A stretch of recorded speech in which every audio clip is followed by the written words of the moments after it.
So last class we talked about oh, hold on, please, sorry.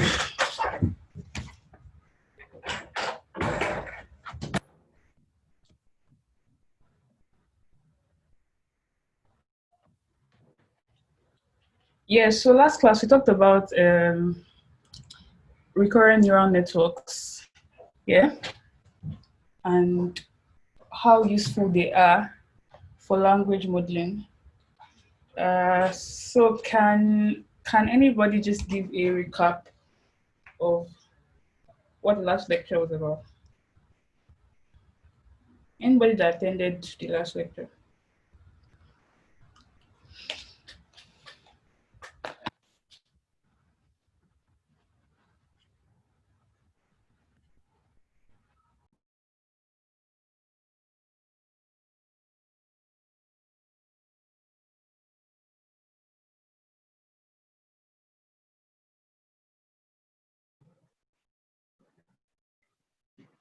Hi, good morning. Good afternoon. Can everybody hear me? Can anybody hear me?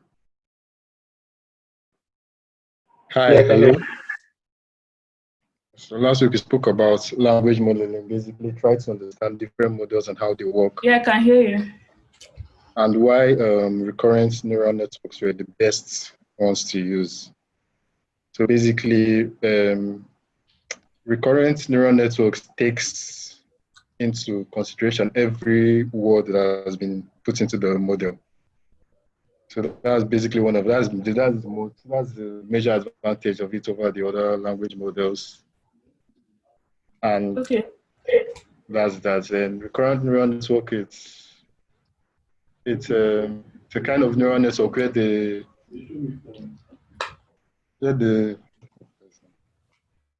type of neural network where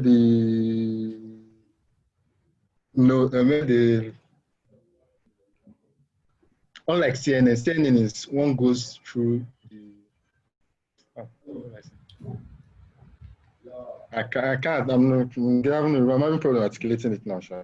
Okay, so I think what you're trying to say is that recurrent neural network, every hidden state is dependent on the previous hidden previous state. one, exactly. Yeah. Something like that. Yeah, so for every words or sentences in your corpus. Okay. Yeah. Okay. Yeah. Thank you. So so today we'll be talking about problems with RNNs and how to fix them. Some other complex RNN variants. Yeah.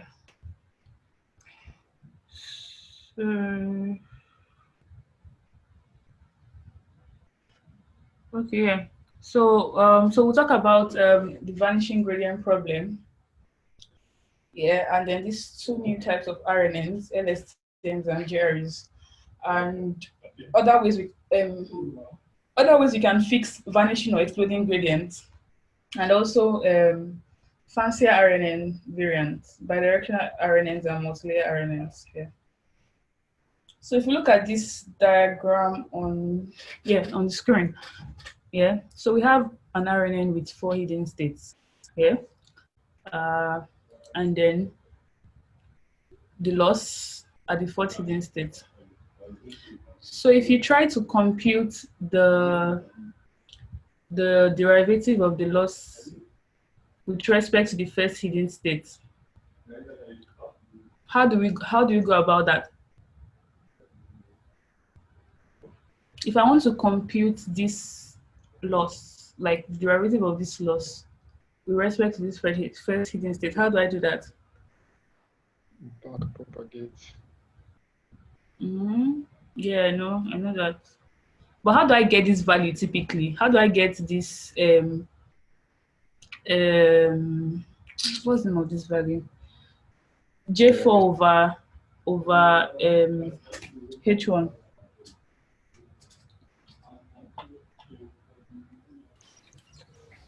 Okay, so to get this value, I have to first find the derivative of this loss with respect to the previous this so if we're since we're back propagating now, instead of viewing this, okay, this is the first hidden state here, but then let's just view our hidden states from the back. So we'll say this is our first hidden state. Just assume this is like the first hidden state you're supposed to, like if you are propagating, you're coming from here to here, from here to here, from here to here, from here to here, because this is what is closer to the loss. Yeah. So let's say this is our previous hidden states. These are like this is the previous hidden state for this one, and this is the previous hidden state for this one. Let's just assume. Okay.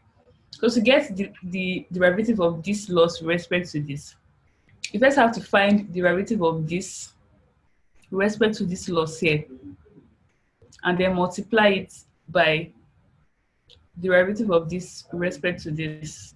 That's H2 with respect to H1. Yeah, and then to find this for H2, you have to do the same thing. Derivative of this loss with respect to H3 multiplied by derivative of H3 with respect to H2. Yeah, and then you go like that. Yeah. Yeah, so go like that.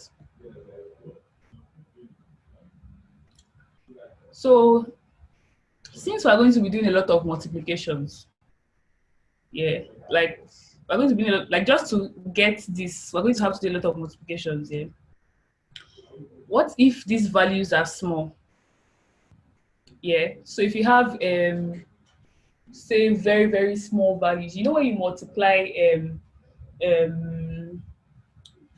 um very small values, say you multiply what do they call themselves? Decimals, like very, very small decimals. Yeah, so you have something like 0.09, 0.00. Like the values, like the result gets like keeps getting smaller, right? Yeah, yeah. Okay. Yeah. So when these values are small, yeah, the gradient signal between each time step gets very small as you propagate further.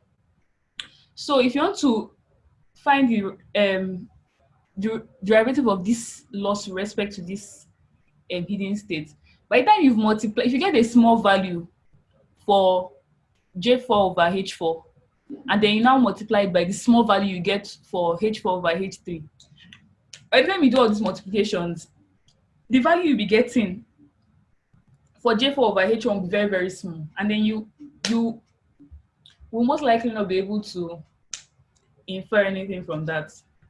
So that's the intuition behind vanishing gradients. So as you backpropagate, like your gradients become very, very small. Yeah, such that they cannot, like, if you try to update your weights, like it will make really like it will make any significant difference. Yeah. I'm gonna leave a lot of the math stuff. Yeah. So why is this a problem? Yeah. So like I said before, so gradient signal from far away is lost. So gradient signal from here is lost here because it's very much smaller than the gradient signal from close by.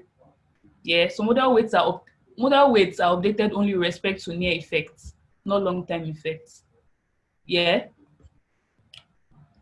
So another reason why it's a problem is so gradients can be viewed as a measure of the effect of like the past on the future. Yeah, if your gradient becomes very vanishingly small over very long distances, so you have very long text, yeah, then you can't tell whether there's no dependency with between a particular step and a subsequent step in your data. Yeah, as we know, like we're using RNN because of to model like long-term dependencies between different hidden states or different words or sentences in your data. Yeah. So that's one. So that's one problem. Also, you have like wrong parameters to capture the true dependency between a particular step and then a subsequent step or a previous step. Yeah. So there's no way to model all these dependencies when you just use like like when you use a vanilla RNN and then your gradients are very, very small. So let's look at this example. Yeah, so it's a language model task. Do I remember what a language model is? Yeah. Can somebody just give a brief definition or explanation of your language model?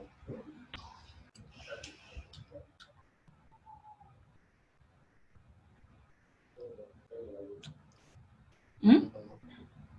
Language models basically try to predict text, like when you're typing emails or even your normal keyboards, predicting the text that are coming next from the previous text you've typed before. So that's basically the job of language models. Okay. So let's look at this example. When she tried to print, just you guys should follow. When she tried to print her ticket, she found that the printer was out of toner. She went to the stationery store to buy more toner. It was very overpriced. After installing the toner into the printer, she finally printed her. What should the answer be? Anybody? What should the answer be? Maybe documents or Tickets. yeah. Tickets. Yeah. Yeah, right. Okay, Tickets. yeah. Yeah. But it's very easy for, see, somebody was even saying documented. It's very easy for you as a human being to infer that it's tickets. Yeah. Like if I read this to you, you can just infer that it's tickets. But it's hard for an RNN to tell that it is ticket. Imagine, see where ticket is, and then you want your model to remember that ticket was here. Oh, yeah. So this next whatever I'm predicting should be dependent on this time step. Yeah, it's hard for your language, for your neural network. Okay. So to learn from this training example, the RNN language model needs to model dependency between these tickets on this 7th step and the target word tickets at the end. So if we remember that in language models, yeah, your next word is your target, and like is your Y, and then the previous words, like for instance now here will be the input to your model, and then this will be like, this is supposed to be the output. So but if the gradient is small, yeah, the model can't learn this dependency. So the model cannot predict similar long distance dependencies at test time if your gradient is small. Yeah, because if you see, like here we're even using just 4 time steps. Yeah, we have how many words that have come after tickets. Yeah, the model might say maybe she printed printer, or she printed toner. Yeah, because like we said here, the gradient signal from far away is lost because it's much smaller than the gradient signal from close by. So model weights are updated only with respect to near effects, no long-term effects. So it's very likely that the model will want to predict printer or toner in this case. So effects of vanishing gradients on RNN language models. So let's consider this task. The writer of the books is or are. Yeah. Intuitively, it is. Yeah, the writer of the books is planning a sequel. Yeah. But then there are two effects of vanishing gradients on RNN language models. One is syntactic recency, and another one is sequential recency. So syntactic recency is like predicting based on syntax here. So the right answer should be the writer of the books is, but we're considering, like if we're looking at this sentence syntactically, we're considering writer to make this prediction here. But for sequential recency, it looks at like closer time steps, words, or time steps that are closer to whatever prediction that you are making. Yeah. So if we're thinking of sequential recency, yeah, this, to make this prediction, the model will be looking at just what has come before it, like what is nearer to it. Yeah.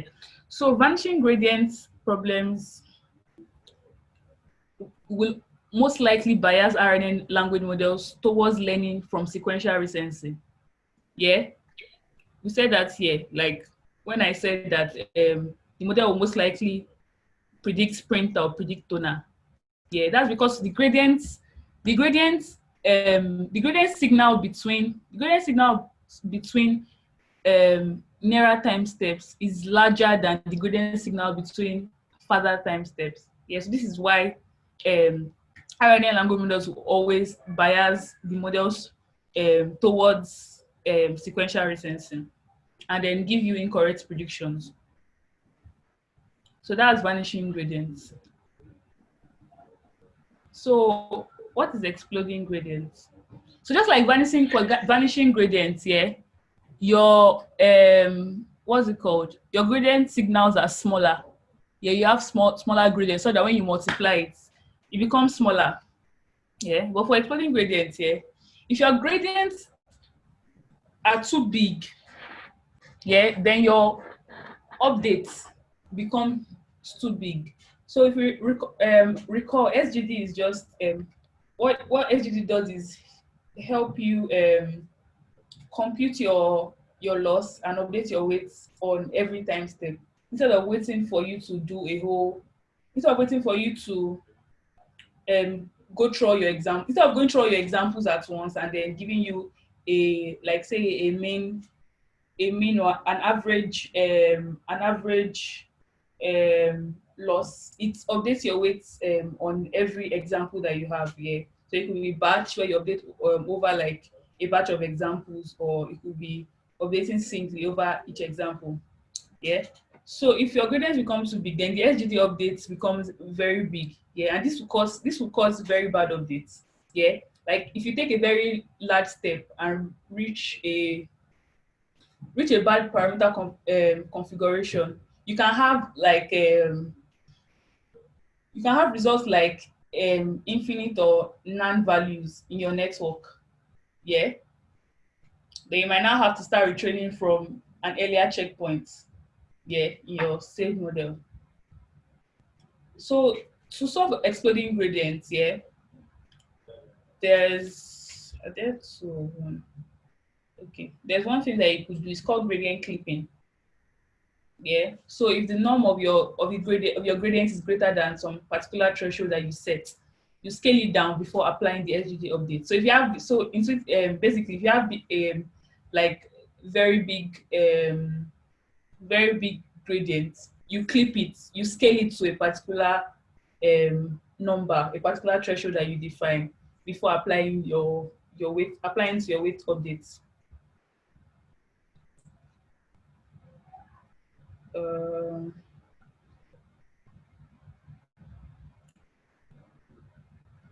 So let's look at these two examples of clipped gradient and unclipped gradient. Yeah. So let's assume that this is the loss surface of a simple RNN. Yeah. On the left, the gradient takes two very big steps due to steep gradient. Yeah, resulting in climbing the cliff and then shooting up to the right. That's taking like like two very big updates, which would affect your your um your model predictions. But on the right, after clipping the gradient here, the gradient clipping reduce the size of the steps that you take because you have scaled it to a particular threshold so that if it passes this particular number then or this particular value, then just don't don't update the weight with that value. Scale it first before you update the weight. So how do you fix? So that's for fixing exploding gradients. So how do you fix vanishing gradient problem? Yeah. So it's so difficult for RNNs to learn to preserve information over many time steps, given that usually your text data is usually very, very large. Yeah. So in a vanilla RNN, like we talked about last week, this is what your hidden state, like your hidden state is constantly being rewritten. I mentioned that. So this is what it looks like. You're computing your hidden state based on your previous hidden states and then your current inputs. Yeah. So what about creating an RNN with a separate memory for each time step? So that's how we introduce the long short-term memory, LSTM. So LSTM is a type of RNN proposed by these two guys, Hochreiter and Schmidhuber, in 1997, as a solution to the vanishing gradient problem. So on each step T, you have a hidden state and a cell state. Don't forget that in normal RNNs, you have just the hidden state. But yeah, you have a hidden state and a cell state. Of both are vectors of length n. This cell states, it stores long-term information. And then the good thing about the LSTM that you can erase, write, and read information from the cell, from this memory cell. So why are we erasing, writing, and reading information? This is because for normal RNNs, yeah, on each time step, there's some information that you don't need to make prediction for a particular time step. Yeah. So you want to be able to keep some information or do without some information and write some information from every time step in your model or your architecture, your neural network. So a selection of what information that you decide to remove or write or read are controlled by some vectors that we call gates. Yeah. So on each time step, each element of your gate can either be open, so you set like a value of 1, or closed. If it's a value of, if you set as a value of 0, yeah, or it could be somewhere in between. Yeah. So the gates are dynamic; they are not static. You compute their value based on the current context, like based on your current input. So this is what it looks like. So you have a sequence of inputs X, and you compute a sequence of hidden states, hidden state H, and cell states C. So on time step T, you have a forget gate here. So these gates, they have their own weights. Yeah, they have their own weights. So a forget gate controls what you keep versus what you forget from your previous cell states. Like whatever information you want to keep or you want to forget. And then your input gate controls what part of the new cell content that you write to that your memory cell. And then your output gate controls what part of your cell, like your current cell, are written to your hidden states. So your new cell content is the new content to be written to your cell, to the cell, that's like to the memory cell that you have. Yeah. Your cell state, what it does is forget some content from your last cell state and write new content. Yeah, to your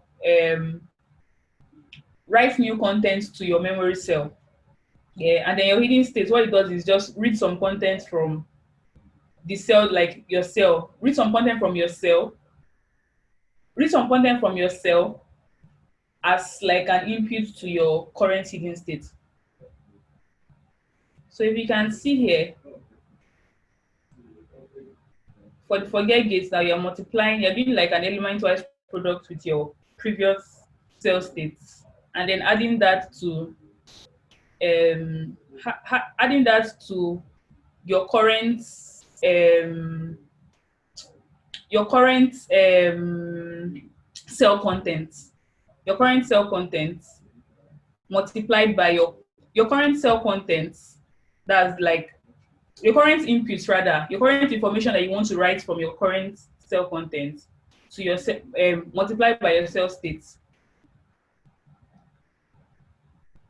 and then you multiply this output gates by the cell, like your current cell states. I know it's all sounding like this thing sounding very abstract here, but let's use this visual representation to explain it here.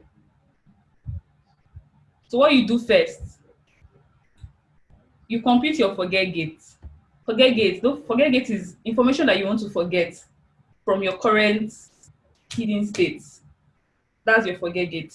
So you compute that forget gate, then you apply it, forget some cell contents, Then you compute your input gates because you want to collect new information. Yeah. So you're forgetting some information and then you are keeping some information. So that information that you are keeping here, that's what you call the new cell content. So you compute the new cell content and then you write some new cell content. So you add that new cell content to your hidden states. Then you compute the output gates. Yeah. And then you output some cell content to your hidden state. So forget some information, keep some information, and then write that information that you have kept to so this cell state, let's assume that this cell state is on its own here. Yeah. So you forget some information, you keep some information that you've kept, you write that information to your cell state, and then now output that to your hidden state.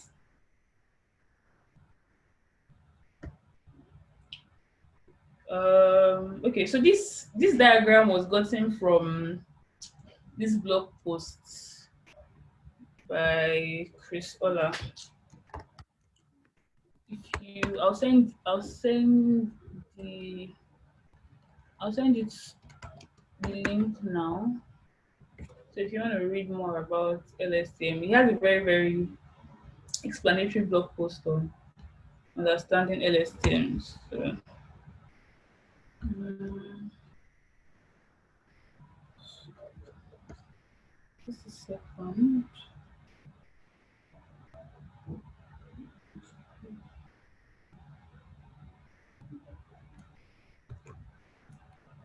Yeah, so that's the link. Yeah. So it's very, very explanatory. If you want to go further, I mean, everybody should read it. Yeah, so moving on. So how does LSTM solve vanishing gradients here? So the LSTM architecture makes it easy for the RNN to preserve information over many times. Don't forget that here we're forgetting information and we're keeping information and adding it to our cell states.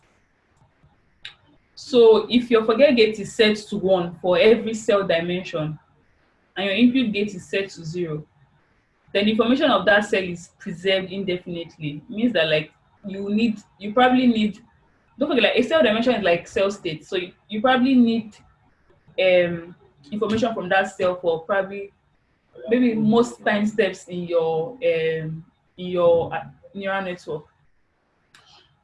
But in contrast, it's harder for vanilla RNN to learn a recurrent weight matrix that preserves information in the hidden states. Without that cell state and all these gates, the RNN cannot like learn this information or cannot preserve this information here.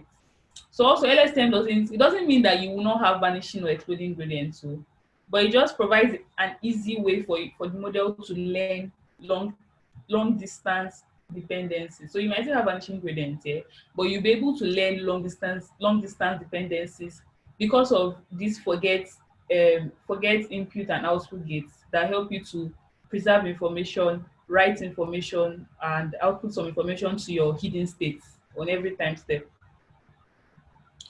So okay, it's important. Okay, so LSTM started achieving state-of-the-art results in handwriting in 2013 to 2015. So handwriting recognition, speech recognition, machine translation, image caption, and the rest. So LSTM was very dominant in that time. But now in 2020, other approaches have become very more dominant. And there's like a new architecture called the transformers. Yeah. So the difference between transformer and your LSTM is that for transformers, so just the way in LSTM now, you're computing information based on like previous time step. Yeah. So the inputs to your model is your whole data, like a large sequence.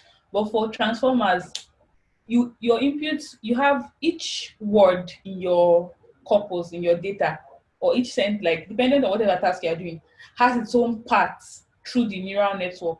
Yeah. So for each word in your data, so the transformer has an encoder, like it's an encoder decoder architecture. So you encode. It's mostly used. It's mostly used for machine translation tasks, or maybe not mostly used, but that was the intuition behind designing the transformers. Yeah, because so how it works is that you encode. So let's say you have you are doing machine translation, English to say Yoruba. So you say I am coming. Then the translation is Mumbo. Yeah, so you want to encode I am coming and decode Mumbo. Yeah, so your encoder takes in I am coming and then decodes Mumbo as your output. Yeah.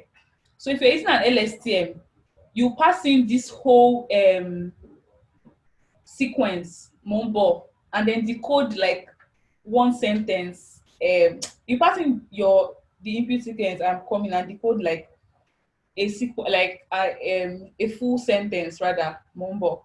But for your transformers, you pass in like each word individually. So what the model does is that it uses this thing called self-attention, such that as you are encoding a particular word, your model is looking at every other word in your sentence. So if I'm encoding I am coming, the model is looking at am and coming as it's encoding that sentence. And then when it's decoding it too, it's looking at those same those same words that I was looking at while it was encoding. Yeah, so here you don't have to model any long-term dependence such as like previous hidden state and stuff. Like it just happens on the go. So every word in your data has its own parts that it flows through your encoder and your decoder. Um so we've talked about LSTMs, yeah. So there are two RNN variants that we're talking about, LSTMs and JRUs. So JRUs is like a simplified, should I say a simplified version of LSTM, yeah? Like an alternative to LSTM. So for JRUs, on each time step, you have your inputs, XT, and your hidden states. You don't have cell states, unlike in your LSTM that you had cell states. Yeah, so you have gates here too. Don't forget these are gated. These are all gated RNNs. Yeah, LSTM is a gated RNN. GR is a gated RNN. The other um, variants of gated RNNs, but LSTMs and gated recurrent units are the ones that have given like the best results.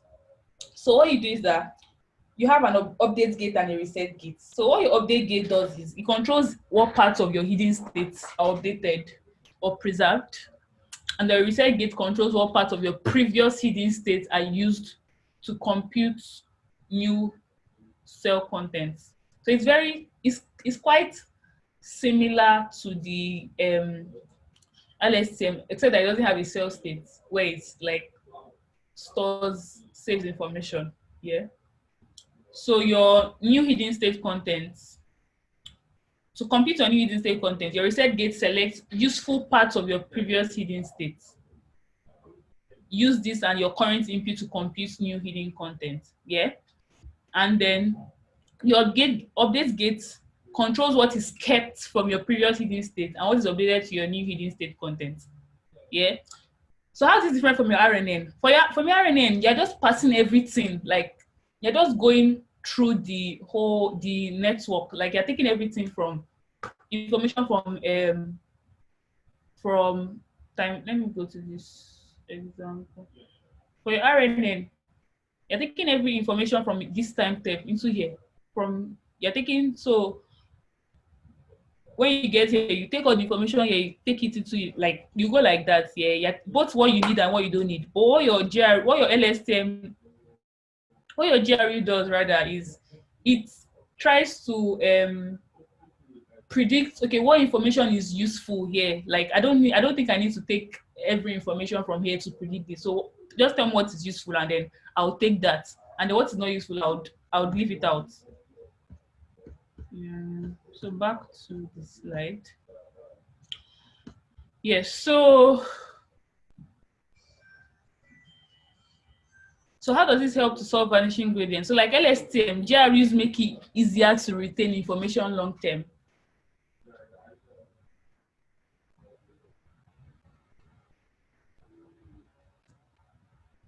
So researchers have proposed many gated RNN variants, like I said before, but LSTM and GREs are most widely used here. So LSTM is a good default choice. If your data has very long dependencies, or if you have like lots of training data, you most likely want to use the LSTM. But GREs are faster because they have fewer parameters. Yeah, you have just the update gate and reset gate. But in your LSTM, you have the forget gate, you have the input gate, you have the output gate, you have the cell state. Yeah. And okay, LSTMs can store unboundedly large values in memory cell dimensions and relatively learn to count, unlike GRUs. I don't know what that is, but that's a pro of the LSTM, yeah, over the GRU.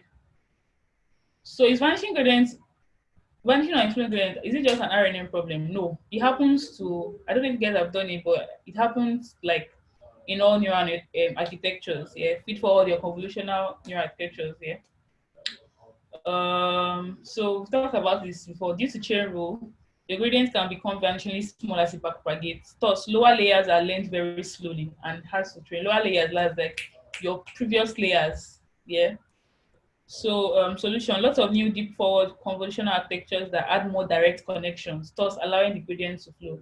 So an example, there are three examples here. So the first one is residual connections, yeah, also known as skip connection. Yes.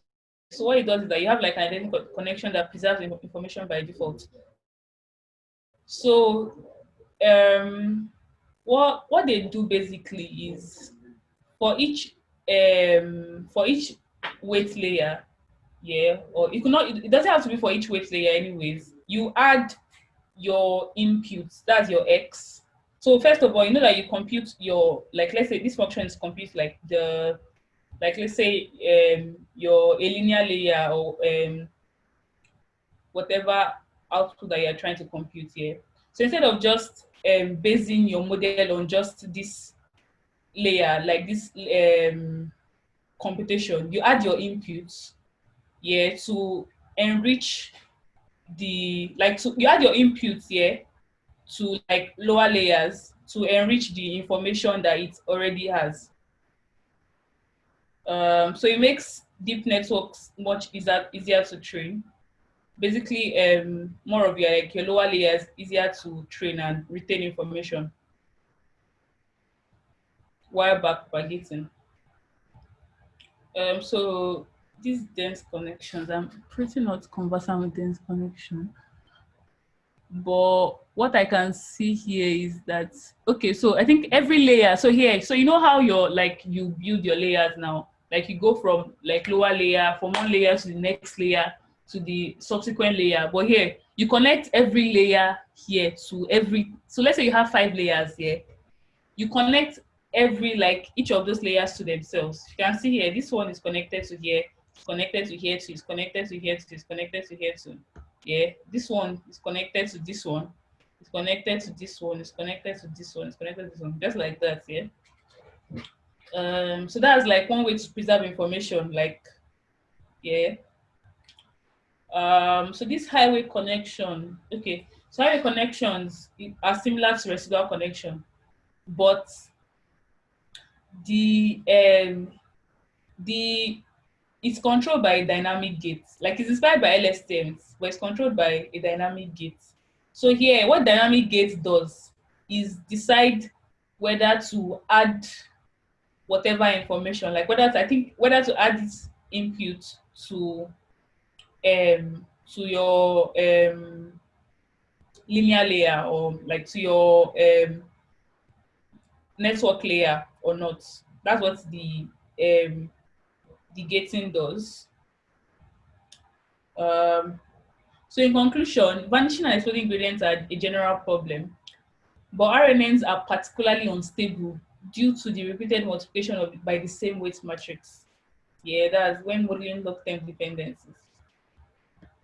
So we've learned vanishing gradients problem, what it is, why it happens, and why it's bad for RNNs.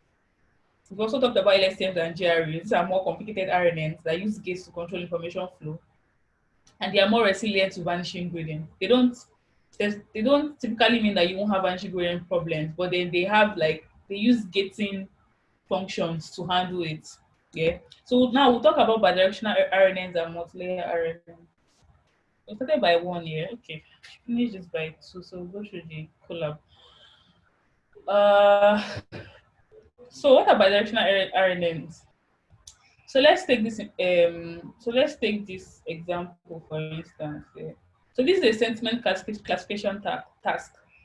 So we all know what sentiment classification is now.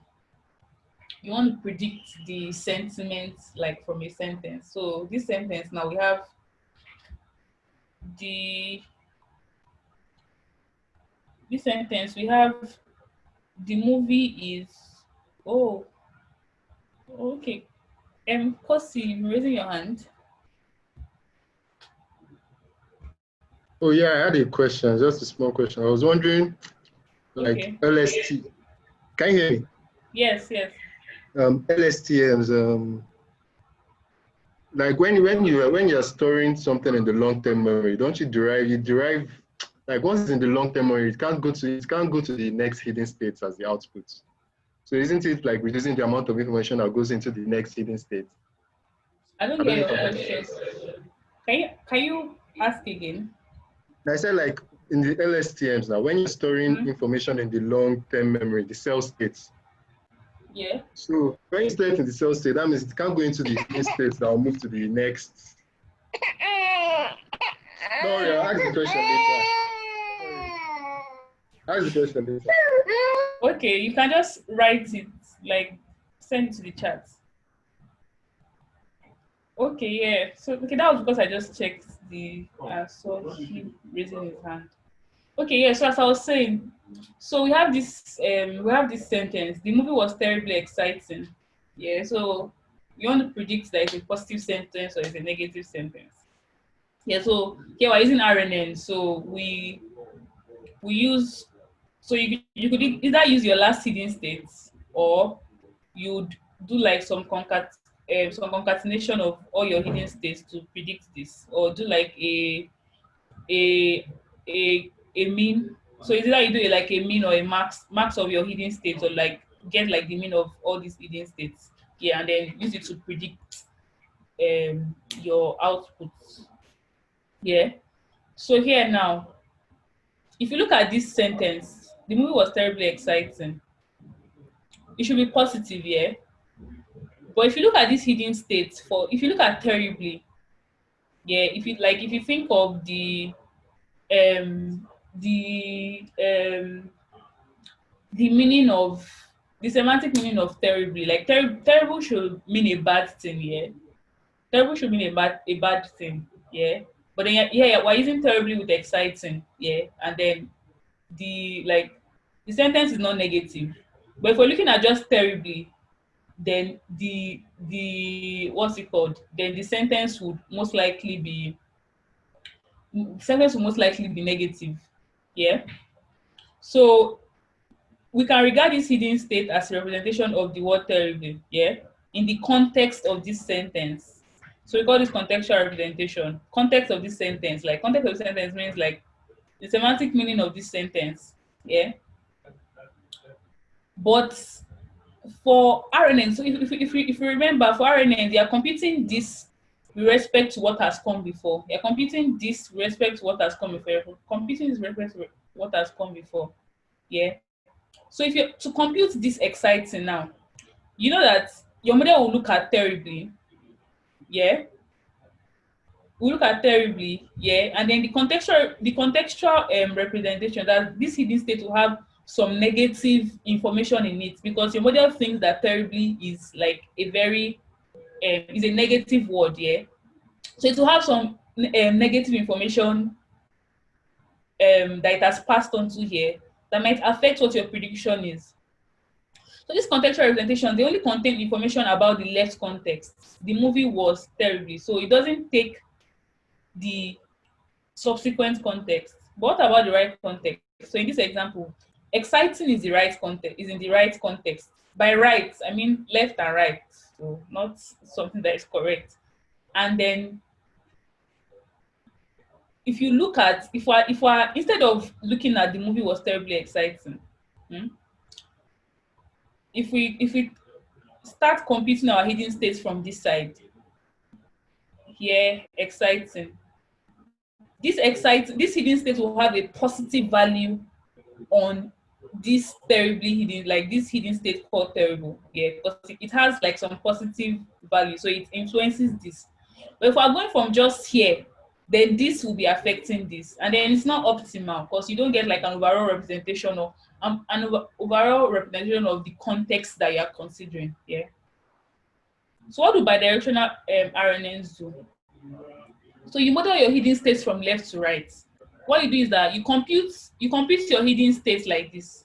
So you compute your hidden states from left to right. Yeah, and then you now compute your hidden states from right to left. And then concatenate these hidden states here. So what I'm saying is that for here now, you compute your hidden state like this. You predict movie based on D, predict was based on movie, predict terribly based on was, predict exciting based on terribly. And then you now start from here. You predict exciting based on this, predict terribly based on exciting, predict was based on terrible. So you're capturing like a very rich contextual representation such that you're modeling from left to right in your data. Because most times, like for language models, you most likely can't even do this because for language models, they're trying to predict the next word. Yeah. But with bidirectional RNN, you can make your current prediction based on what will come, based on what has come before, and then based on what will come after. Do you understand? So here you have your forward RNN. The movie was terribly exciting. That's this. And then you have your backward RNN. Exciting terribly was movie D. Yeah. So you now concatenate this both of these hidden states. Yeah. So this is the contextual representation of terribly, considering both left and right context, just not just only left context.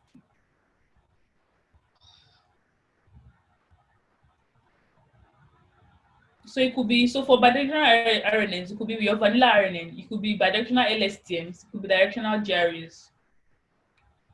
So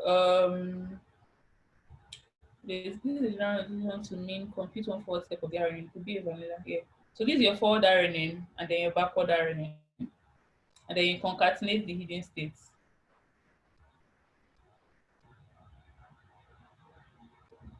So if you can see, if you can look at these arrows here, the two arrows indicate bidirectionality, and the depicted hidden states are assumed to be concatenated forward plus backward states. So this is assumed to be this that you have here. Uh, okay, so bidirectional RNNs are only applicable if you have access to your entire input sequence. Like I said before, they are not applicable to language modeling. Because in language modeling, you only have your left context, what has come before, not what to come after. So if you have your entire input sequence, any kind of encoding, like bidirectionality is very powerful because it captures context a lot. So for example, BERT. So BERT is like a variant of transformers that I mentioned before. Yeah, bidirectional encoder representations from transformer. It's very good for contextualized representations. Ooh, I don't know that we'll talk about BERT. Maybe another cohort. I don't know. I could send resources if anybody's interested. So another variant of RNN or type of RNN are multilayer RNNs. So RNNs are already deep on one dimension. Yeah, they unroll over many time steps. But you can make them deep in another dimension by applying multiple RNNs on each hidden state. Yeah, so you call this a multilayer RNN. This allows your network to compute more complex representations. So your lower RNNs could compute lower level features and the higher RNNs compute higher level features, just like you have in your convolutional layers. So mostly RNNs are called stacked RNNs there. So for each hidden state, for each word in your sentence, you have multiple layers of your hidden states. Yeah. Uh, where am I going? Okay. So multi-layer RNNs in practice. So high-performing RNNs are often multi-layered. They're often multi-layer RNNs, but they are usually not as deep as convolutional networks. Yeah. So this is an example. Yeah, in this paper. Wait. So in this paper, they found out that neural machine translation, 2 to 4 layers is best for the encoder RNN, but 4 layers is best for the decoder RNN. So it means that they're not using the same number of layers for their encoder as they're using in their decoder. Yeah. But skip connections, and that's residual networks are needed to train deeper RNNs. Yeah. Because of vanishing gradients problem. So also transformer-based networks are frequently deeper. So transformer has like I think transformer has 2 different networks, the small one and the large one. Yeah, I can't remember how many. Okay, so transformer has 6 encoder layers and then 6 decoder layers. Yeah, like that's what was in the paper. Yeah, but people have modified it. You can decide to use whatever you want depending on your use case. Transformers also have skip connections. So I know it was a lot of stuff to take in today. Um, so okay, first things first. We understand that LSTMs are powerful, but are powerful. Like so, out of the RNN variant, LSTMs are more powerful, but GREs are more faster. GREs are faster rather. Yeah. So you should clip your gradients if you have like exploding gradients. Yeah. Also use bidirectionality when possible. Yeah, if you're not working a language model task and then you feel like whatever like this task that I'm working on would um would perform better with bidirectional RNN, then definitely use that. Multi-layer RNNs are powerful, but you need skip connection if you have very deep ones. Yes. So first things first. Let me send this. Oh, okay. Second thing. Just a second. I'll send this. This. Sorry. I'll send this link to the chat. So this is link for the. This. I'll send the link to this blog on understanding LSTM. Like, just read it. Uh, read it and check more blog posts, or you could also try to implement it from scratch. There's this guy, and I think it's Andrew Kapat.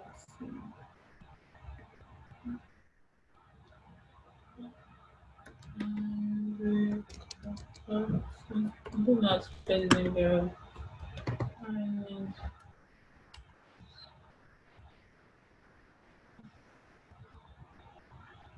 yes, I don't know if this is it. So let me see. He has this RNN from scratch here implementation. Luake.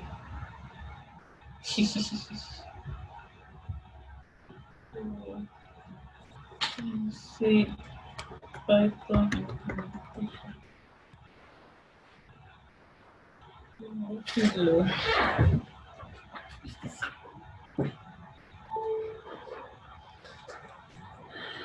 Yeah. Yeah. Okay. How am I still saying lower?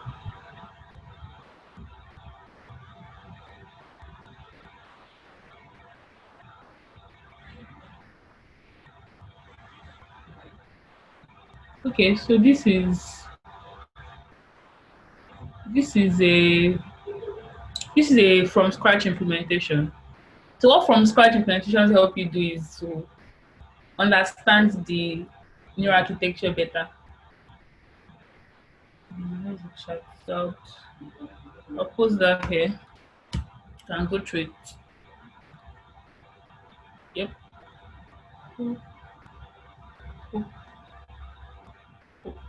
Okay, so I have a collab. I'll try to run through it as fast as possible. Yeah, so this TV script generation, it's like a say it's a language model that we'll be using here. So you use a neural network to generate a fake TV script. So we all know what TV script is like is now. So this TV script generation is just language generation. Yeah, using language models. Mm, ooh, trying to train it this morning. Ooh, yeah, I think the session has done that. Okay, so I'll just go through it.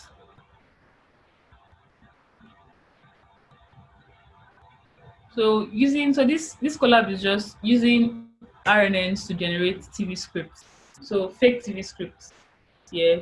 So we're going to train on this. So this data, I don't know what's saying here. Let's see what's saying.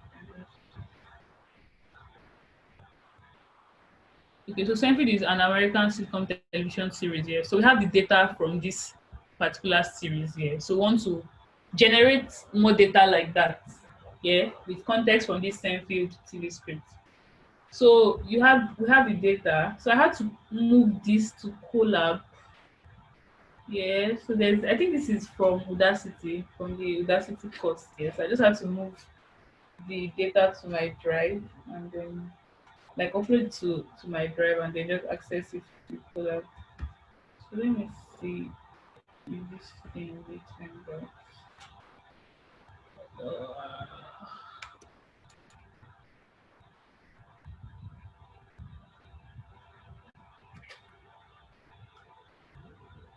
Okay, it looks like I have to start again. Okay, so a second.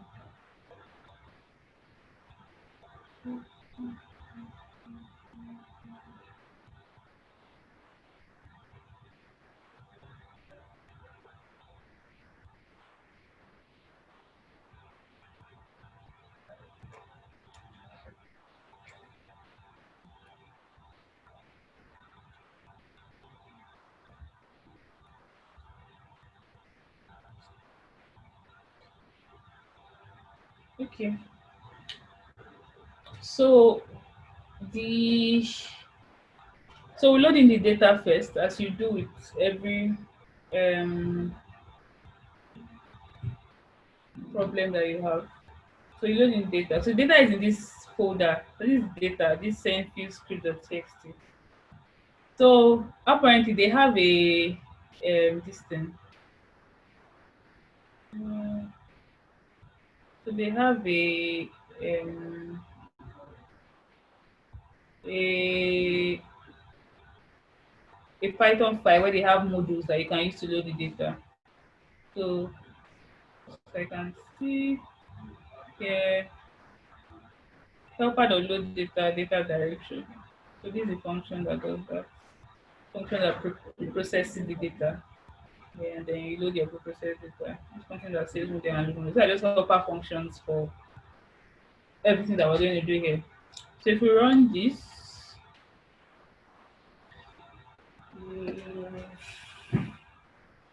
okay, so we loaded our data. Play around with view line going to view different parts of the data. This will give you a sense of data you're working with. You can see, for example, this is lowercase data with lowercase text, and each new dialog is separated by a new line character. Okay. So that this end is just to demarcate the different sentences. So this is what the data set looks like rather. So like we said, it's TV script here. So this is what your TV is like. This is what say and see Jerry saying, "Do you know what this is all about?" and all that. Yeah. So this is line 1 to 10. Let's see if we can see line 1 to 20. Okay. This is like 1 to 20. We have no stop here. So that's what the data looks like. So we process the data. So you create a lookup table. So you create a word embedding. You use a lookup. We create a lookup table. Yeah, for our word embeddings there. So you create a word embedding by transforming every word to a particular index. So this is how we do it. You create two dictionaries. You map every word, so unique words rather, to a particular index. We call that vocab to integer, and then you map an index to every word, every unique word that you have in your vocabulary. So that's what this create lookup table does. So you can see just this the set is getting like unique set helps you get unique words in your text. Yeah, and then enumerate helps you to get the index and the values in your text. Okay. So the next preprocessing step is to tokenize. So we'll split the script into a word array using spaces as delimiters. Um, so punctuations like period and exclamation marks can create multiple IDs for the same word. For example, see this buy and buy would generate two different word IDs here. So we implement a token lookup to return a dictionary that we use to tokenize symbols like, so just basically tokenize all these symbols into exclamation mark, so we can have just one value for them in our lookup table. So how do you do this? You just write a function and then you return this. Yeah. So all the symbols that these are the symbols now. Period, comma, quotation mark. So you're mapping each symbol to its value. So let me run that. So let's process our data and save it.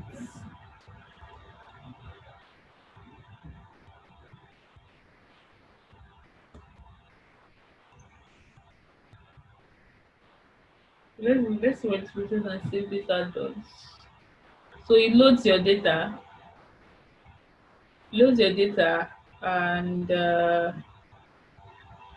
you get the token lookup. Yeah, we apply that to our data. Then we convert every item in our data to lowercase, and then we split. So you split each sentences into words. Yeah, text or split. If you're doing character RNNs, what we're doing is we're doing character RNNs. Character RNNs is so for character RNNs, instead of each hidden state being for each word, each hidden state will be for each character. For doing character RNNs, you split by character, not by words. But here we're just doing text or split, so we're splitting each sentence into words. We're basically tokenizing it. So we create our lookup table in our data with this, yeah, and then we save it. What else does this do? Help and process. So that's what help and process. That's what this does. And we've done that here. So this checkpoint um is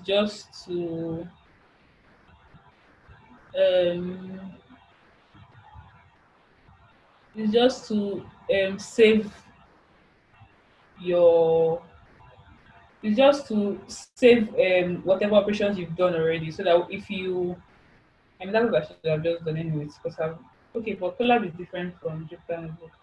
So if you just run this, like if I run this now, yeah, if I come back to this notebook, I don't have to run what I've run before already, because it has already saved everything into this into a particular pickle file, and I can just load it. Yes, so you can just load it. So it has saved all the processed data into a pickle file. I can just load it instead of running instead of running all the um what's it called, all the cells that we run earlier on. So let's be the neural network. So yeah, we're using Colab GPU. So I tried to run it on my system, but no, it was making my laptop to hang. I had to stop it. Where is it? Yeah, I had to stop it. Like I was even using three boxes, but I had to stop it. Anyways, I think that's why my laptop is still hanging. But anyways, okay, so we check if there's a GPU on like whatever device we have. Or okay, you first import our touch library. Touch.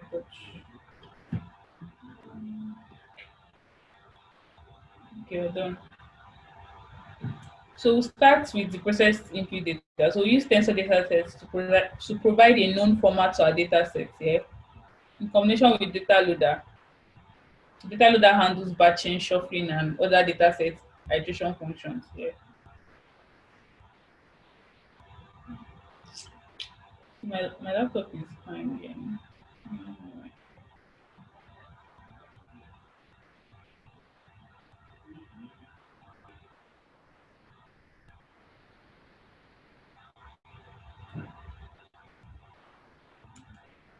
So we create the tensor, like we use the tensor data set model to preprocess our data.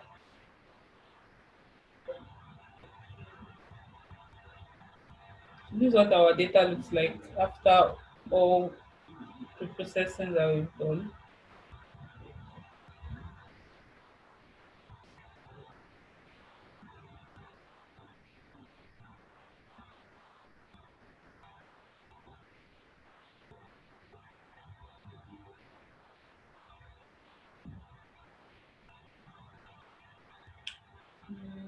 Just a second.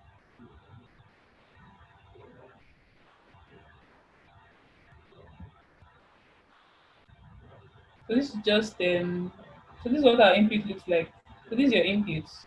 Don't forget that you can't pass in your text just like that to your model. Your computer doesn't understand text. You have to convert it to numbers there. So this is what your inputs looks like. Yeah, if you look at this is what your input looks like, and this is what the target looks like. The target value looks like.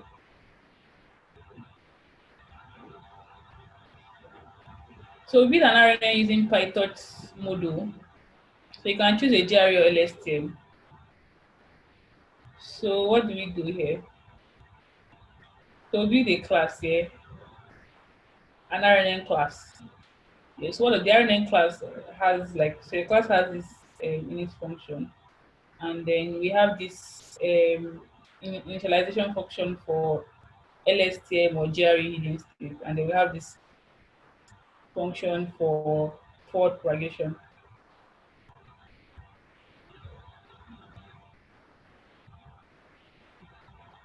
So the initialize function creates the layers of your neural network and saves them to class. The forward propagation function will use these layers that you've created to run forward propagation and generate an output for and a hidden state. Yeah.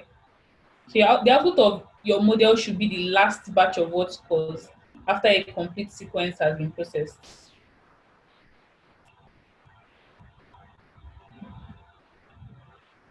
So, so this is basically, so this is the RNN class. It has your vocab size, your output size, your embedding dimension, your hidden dimension. Embedding dimension is for your word embedding, the hidden dimension, number of layers, and then dropout is just for regularization. So you set your class variables here.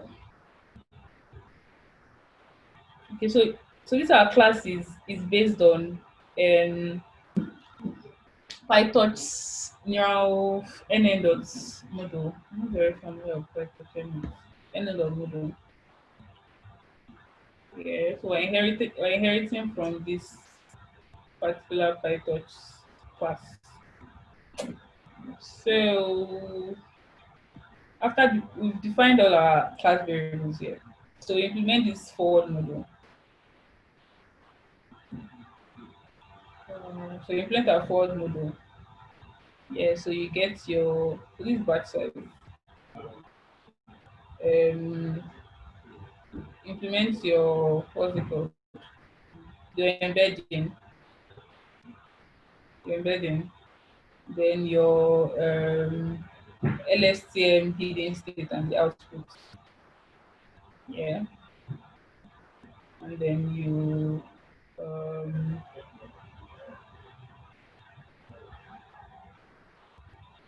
you apply dropouts and then fully connected layer to your LSTM output.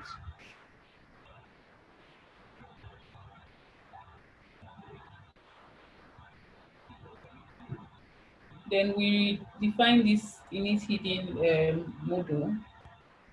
So it initializes the hidden state of an LSTM or GRA.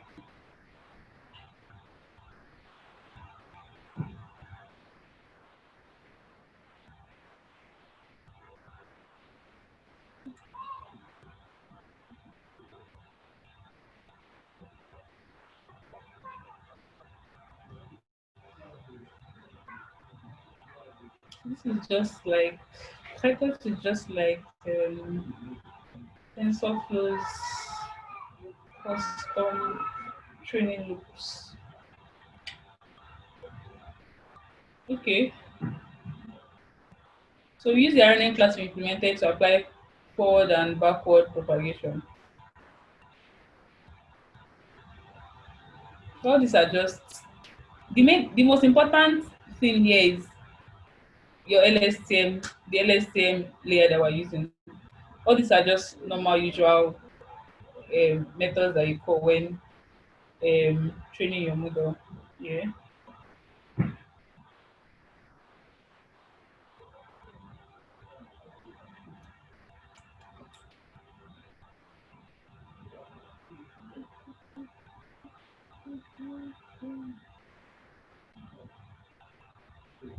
So this is the training loop.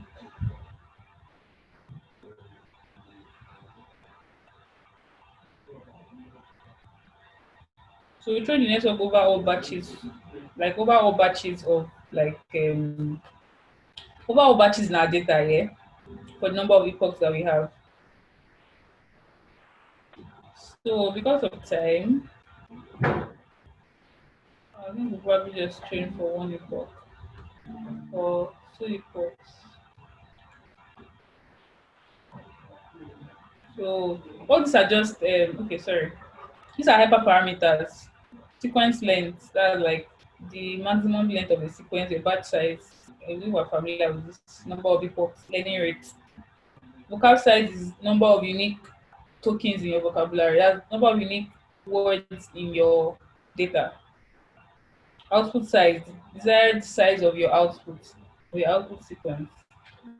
Embedding dimension,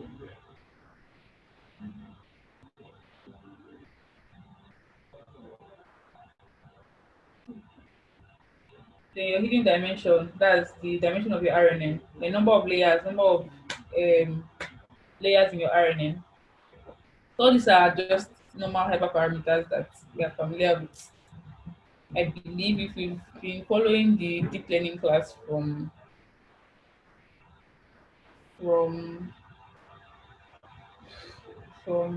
the onset. Okay,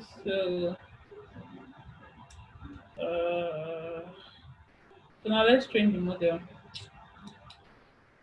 Let me change it to one. Okay, so I'm going to change this to 2 box.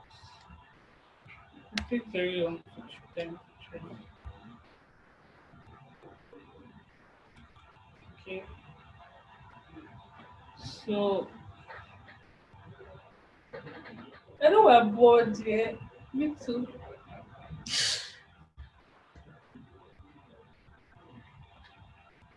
But let's just wait for this. Sorry, do you have questions on the whole process so far?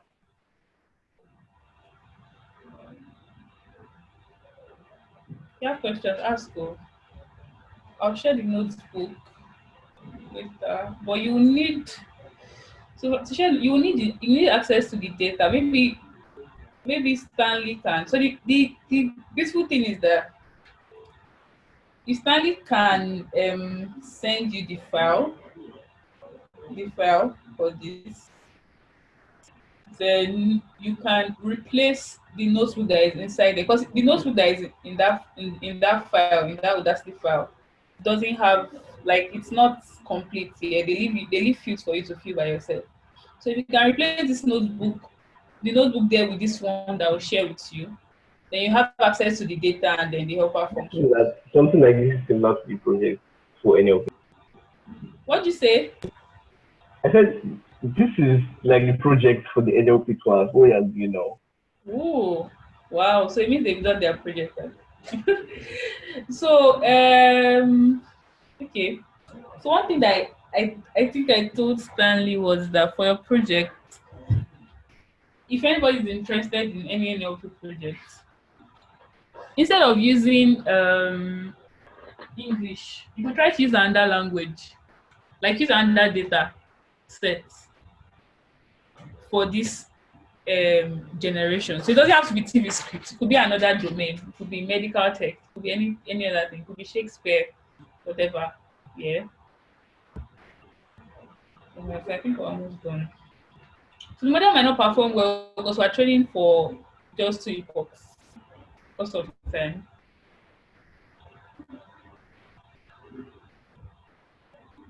So here, while it's training, how do you decide on your model hyperparameters? For example, do you try different sequence lengths and find the one that made the model converge faster? What about your hidden dimension? So basically, like hyperparameter tuning is very important in machine learning here to get like the optimal performance that you want from your model. So if you're not getting very good results, if you're not getting a very good loss, yeah, then you might want to try different you might want to tweak different things. So you can come here, tweak the learning rates, you can tweak the embedding dimensions, you can increase the batch size or reduce the batch size, you can tweak the sequence length, you can basically just play with different things.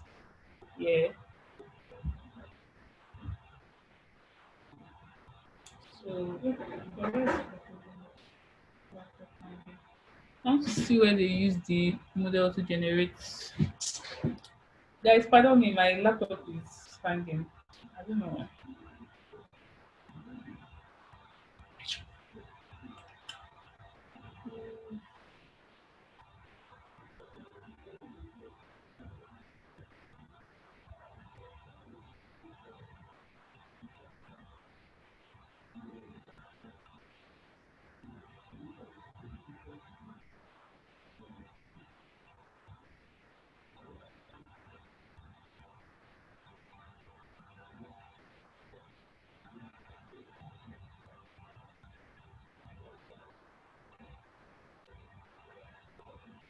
I think it should have finished. My laptop is hanging. Sadly. Because it has finished training.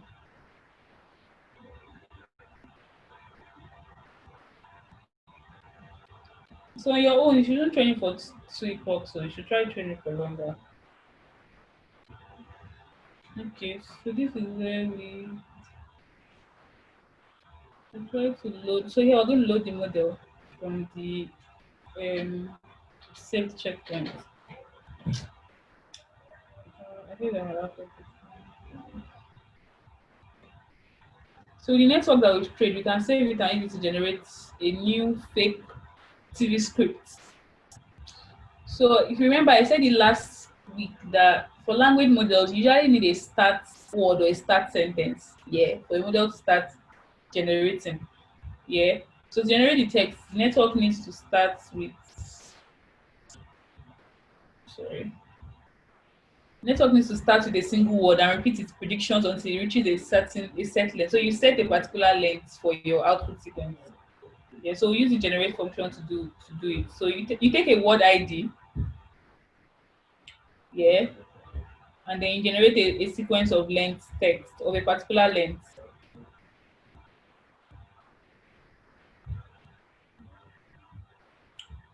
So there's something here they call top K. I know in TensorFlow they have something called temperature that reduces the randomness of the predictions. Yeah. So yeah, they use top K something. Let's see, where's top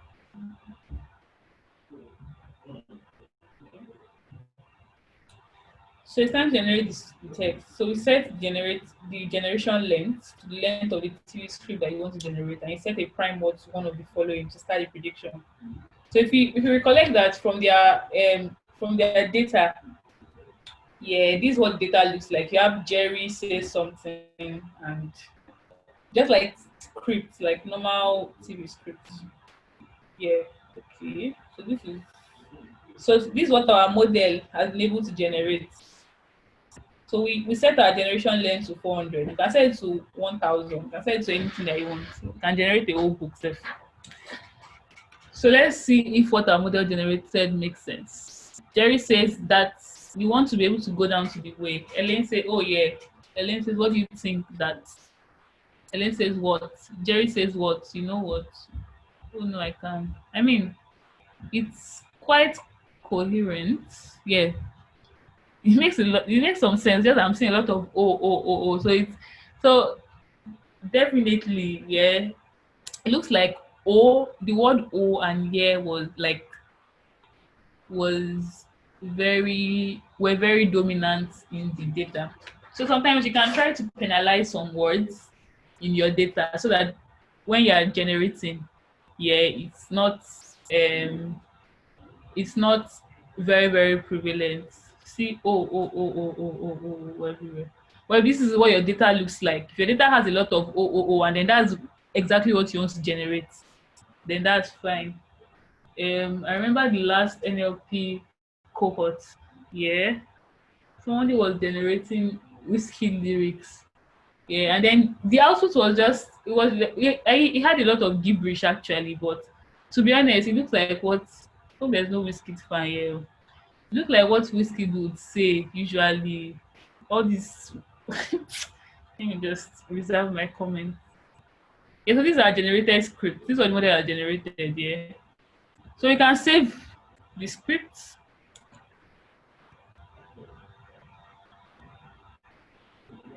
So it's okay if your TV script doesn't make perfect sense. It should look like alternating lines of dialogue. Okay, that's what I was looking for.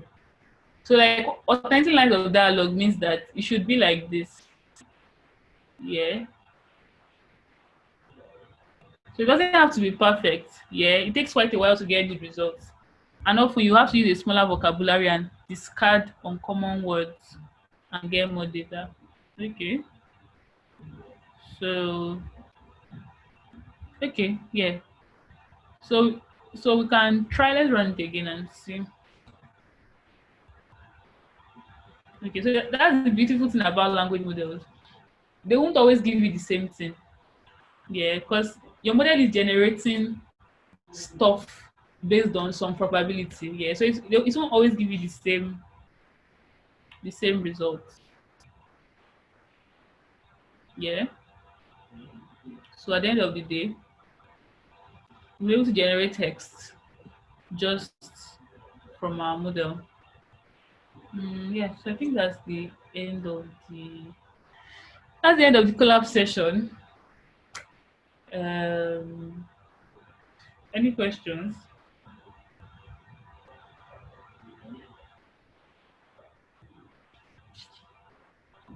Let's see if somebody's raising their hand. Hi, remember, it's not a question though. It's Kosi. Okay. When I talked about the notebook content sent to you. Okay. Yeah. So I'm going to apologize publicly. No, to there's no Kosi. need. There's no need. There's no need. Actually, Yeah. So it's so is it an Udacity project? Nah, not really. I just came across it though. Okay. Yeah. So Narik is usually very unpredictable. Yeah. Right. But um, I don't know. I think you should. Do you want to talk about it now? Like, okay, so you can just talk about it now. Anyways, just tell us what the project is, the aim of it. I'm assuming nobody has questions, anyways. tell us what the project is, what's the aim of the project, what the project is rather, the kind of data that you trained it on, and then what neural architecture that you used. Okay, it's an NLP project, obviously. It's a chatbot. It's trained on, let me find it. So it's trained on a movie script, but I think it's just a movies. I think a lot of the movies were old, Cornell movie dialogue corpus. I got it from one site like that. Okay. So basically, they use GRUs. Okay. Then they use an encoder decoder GRUs. Yes. So you encode your Yeah, the you sentence encode and you decode the response. the response. Yeah. So that was basically, and you build the chatbot, but a lot of So these what's the entities, performance? it's bringing out coherent sentences, but a lot of there are sometimes the type words and it hasn't said that word before, and sometimes the reply is not always like, it doesn't always correlate with the statement you made. But the replies are always coherent. Like they always make sense, but they don't always correlate with the Okay, with statement. the question that you asked. Yeah. Okay. So I think transformers would be good.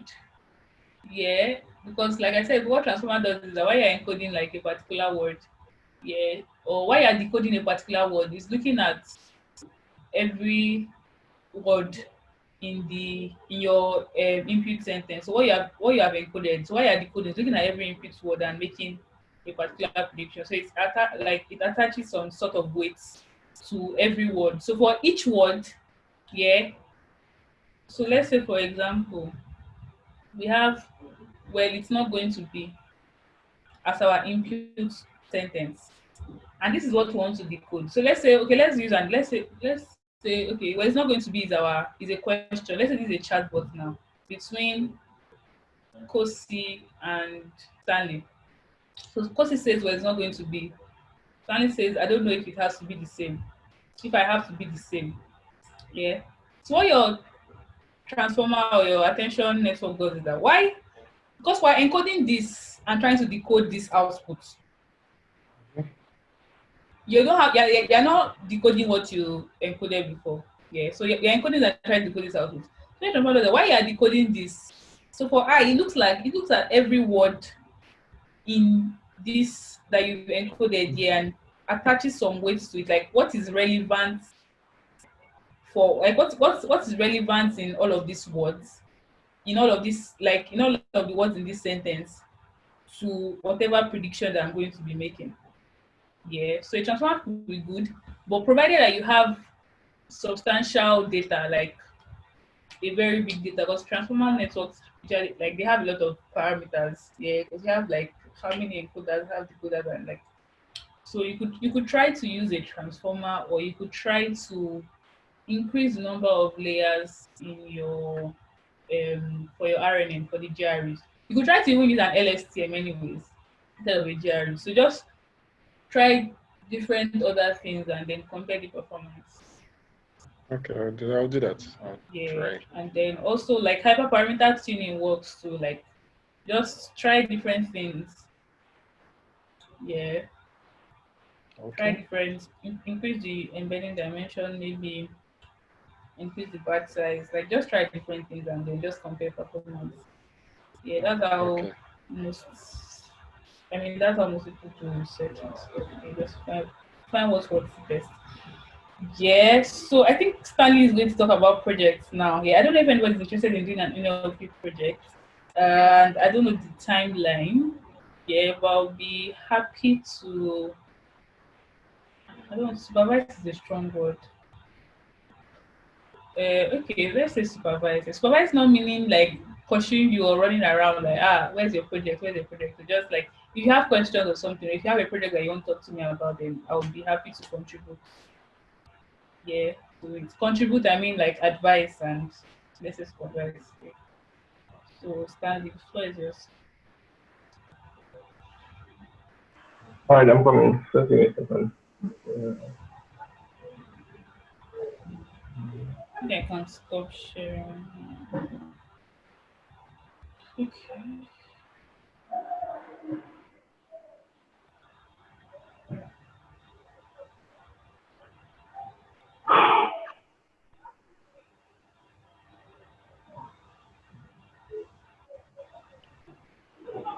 Sorry. Next one.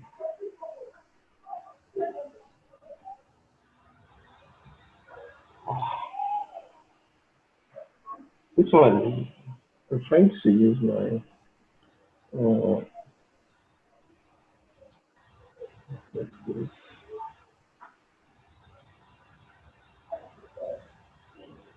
Let's try telling you that the meeting is over. I'm coming. Sorry. Let me just.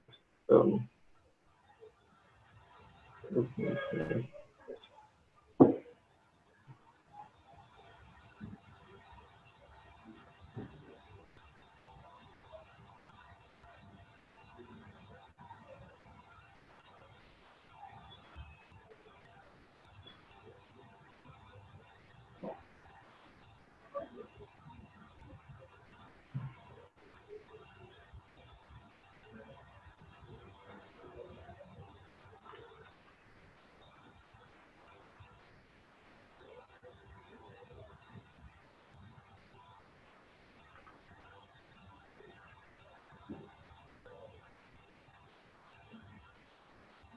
Oliver. Yeah. Yeah, can you grant me access to share my screen? Okay. Sorry.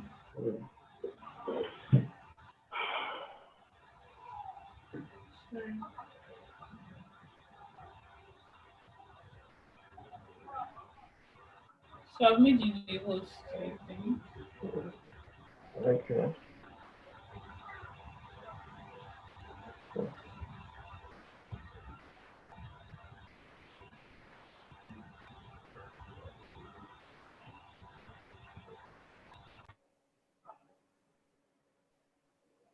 Okay. Yeah. Can you see my screen? Let me just confirm. Yes. Okay. Yes. Yeah. So I already added the projects. Okay. Before I talk about the projects, I wanted to just talk about RNNs. To be honest, like comparing CNNs and RNNs, RNNs actually hardest to understand, especially that LSTM. But there's this material that Oliver shared, and this scholar.github.io. So he actually really explained how LSTMs work, like the whole process, and also I advise that we go through that particular blog post. So the projects now, there are two projects based on how many we are. So I think two should be enough for us to work on. So the first one now is the computer vision project, which you can see over there. So basically, okay, I think was Walmart at the point in time. So what they wanted to do was that they wanted to be able to track their customers' facial expression, more like emotion, to know how to attend to them. And this is one very important application of artificial intelligence in the real world. So I would really want us to work on it. I'm sure that there are data sets. I think I won't come across some on face emotions. So you can do the classifier for that. I'm just going to we're the ones that are going to go through the research process, know how many classes we want to classify. If you just want it to be two, if you want it to be more than two, or basically based on the amount of data sets you can have and the number of classes you can get for it.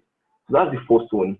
Then the second one now, which is kind of surprising that wherever went through it today in today's class, which is the TV script generation. So now the thing is that I don't know whether it will still make more sense. It will still make sense at all for us to use it to still do TV script generation, or we should do something else. Probably language translation for the NLP side. So what do you guys think? But I think everyone should know more about that side. What do you think about language translation, like English to another language, respect to data sets being available? Sorry, can you go over what you said again? Okay. So I was asking that if we can change the project for the NLP aspect, but Okay. yeah, so it would be what I'm thinking is a language translation model. Let's just say English to another language. So I want to know if like it's possible to find data sets on that Yeah, yeah, online. yeah. Definitely. There are a lot of language translation data sets. And so there's this there's this so there's a problem with translation here. Generally, not just translation, basically most of the um models that are usually productized. The problem is like most of them are usually available for very dominant languages like English, say French or Chinese here, but not low resource languages like African languages and some other languages here. Okay, okay. Oh, I This see. there's this group called Masakani NLP that I belong to. So we work on projects around the resource languages, not just translation. No, I mean mainly mostly translation, but we work around. We work on projects for the resource languages. So for your project, it's either you are interested in just so you just want to do a project, say translation, just you do English to French. Like that's acceptable. If you want to work on a local language too, that's possible. It's better for that. Okay. Okay. So for Yeah, the local one be more stressful actually based on the time you have because you it could be have to more. manually gather the resources for it. No, uh, I don't honestly. I don't think so. Depends on the maybe like the only issue like you just be processing the data to be honest. Because they're available notebooks. Like for instance, looking at the using Python. But actually they're available notebooks for like you can find codes to like NMC codes. Yeah. I don't know what the timeline is, like how much time you have left for this project, yeah. Like for Okay. instance, there is this library called like Are you here? you Hold on. huh? You said there's this library code. There is library called JNMC that you could Okay. use for translation. And then actually, say, what am I even saying? So Masakani has this starter notebook. Anyway, like if you're interested in local languages, yeah. If you're interested in local languages, yes. Masakani has this I would advise you to join Masakani, that's one. So Masakani has this starter notebook where you can just can you grant me access? I'll be to Okay. share my where you can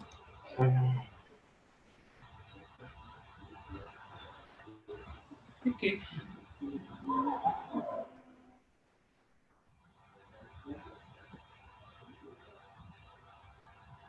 Can you make me host? Um, yeah. Yeah. Is there what I use to share screen? My laptop is on.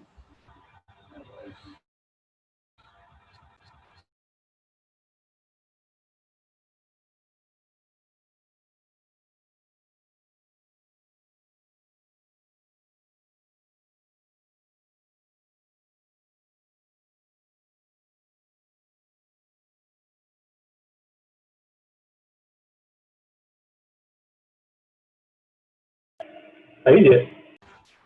Can you hear me? Yeah, I can Can hear you now. okay. My laptop is hanging for some reason that I don't know. But I wish I was able to share the. Oh, can you see my screen? Hello? It's still loading. So, Can you see my screen? Yeah, now we can see it. yes. Can you see Masakane? Huh? Yeah, we can. Okay. Uh, so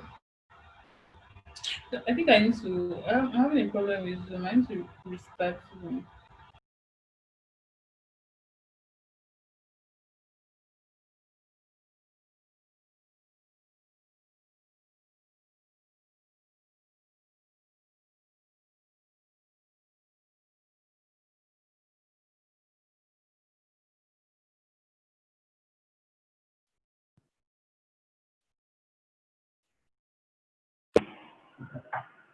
Okay, so back to what I was saying. Like, do you have any issues with this LSTM aspect?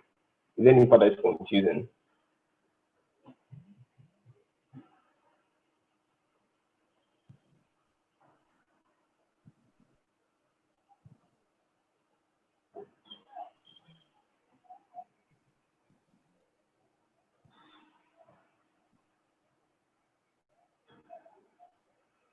Can we hear you?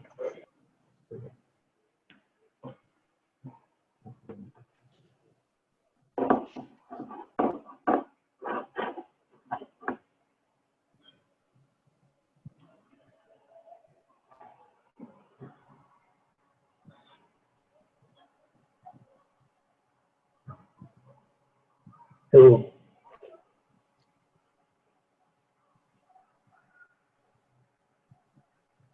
Sorry, what did you say?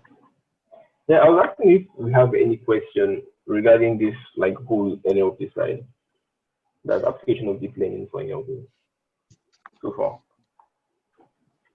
I don't have any question. Okay. What about others?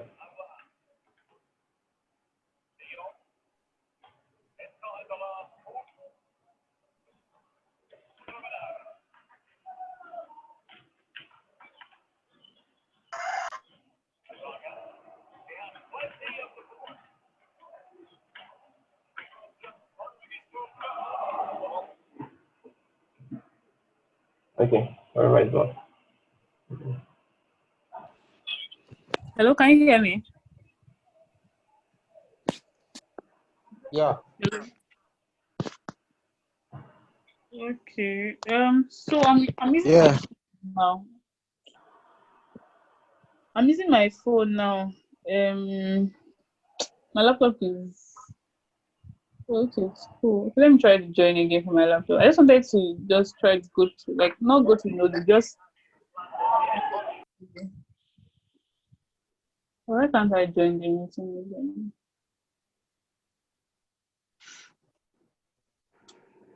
Okay. So I can't share my screen for some reason because I'm using my phone now. Yeah, and the collab. But okay, I'll just. So what this notebook? I'll send a link to the notebook. So what this notebook would. So with this notebook here, you can decide whatever language you want to use. So, uh, Stan, when do they need to start working on this project? After today, actually. Okay. I'm trying to reconnect to my laptop now. It's telling me the meeting has ended. Yeah, the same thing. I had that same issue, and I'm surprised. I also had that issue. So let me see if I can see the link. Okay. I think I'm.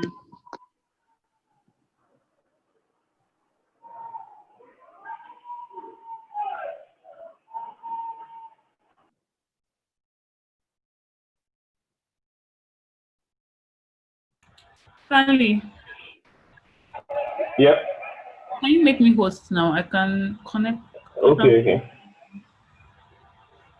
Okay, I can share my screen.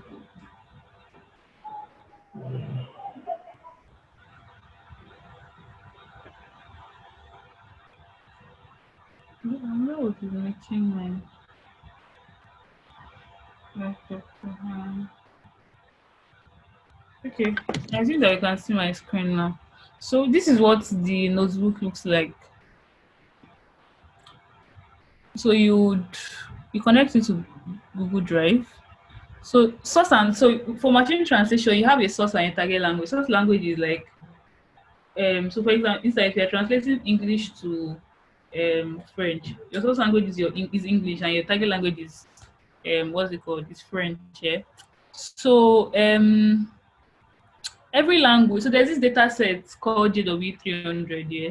So it has a lot of data on different languages from like African languages, I think. So it's from no, I don't think it's just African languages, but the good thing that it has data for African languages. It has Yoruba, it has Igbo, it has Hausa, South Africa, see, Isoko, Urobo.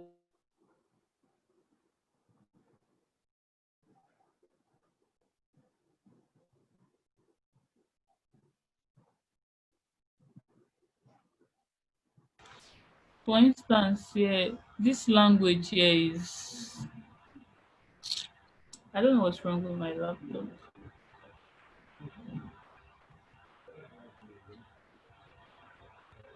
I have a problem with Zoom. No, uh,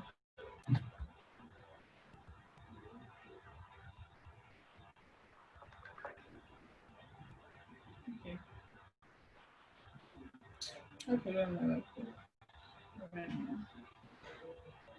People show us how to select the language because you can just run like the notebook is very easy to run. I think somebody even um created a video on how to run the notebook. You just so this source language, so you just get so you can go to the GW 300 the links to data set and just look for the letter code. So if you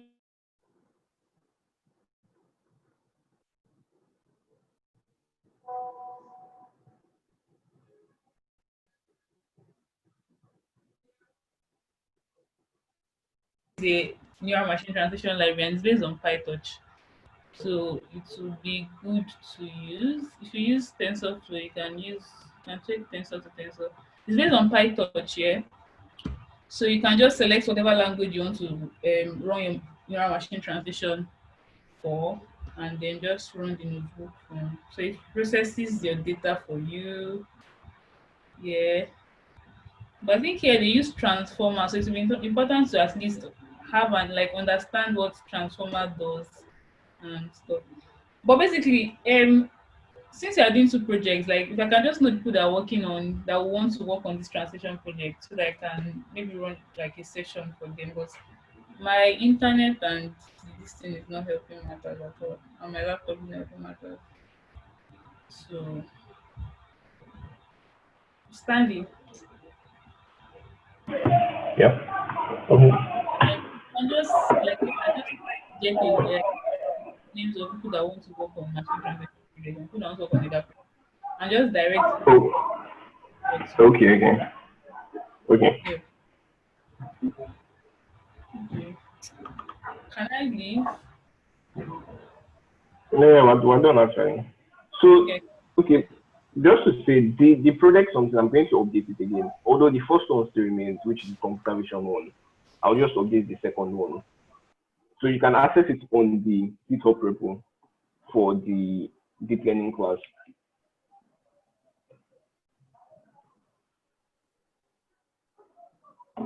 Okay, but I'll make sure I'll update it today in like 30 minutes from now. I'll do that.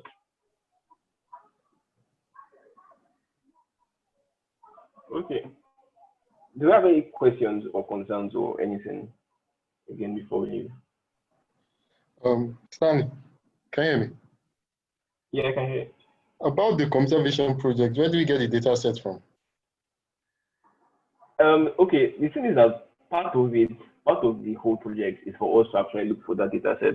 But it's actually very popular. This one is very popular. Okay, This face emission, yeah, is very, very popular. You can easily get it. okay. Yeah.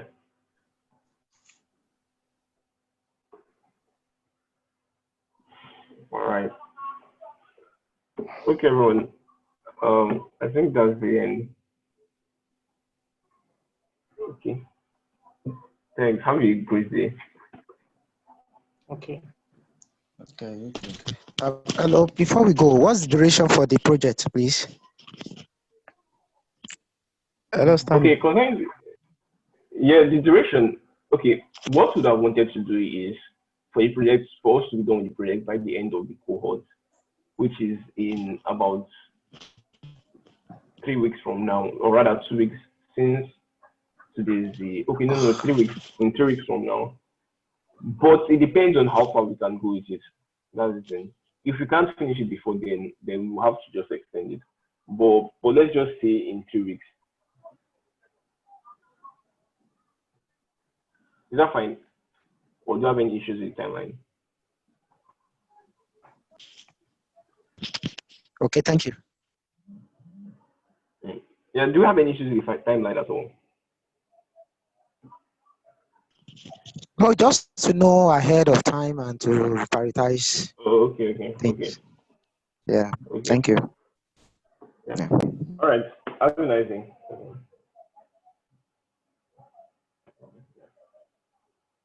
Thank you. Thank you, Stanley. Thank you, forever. Yeah, you're welcome.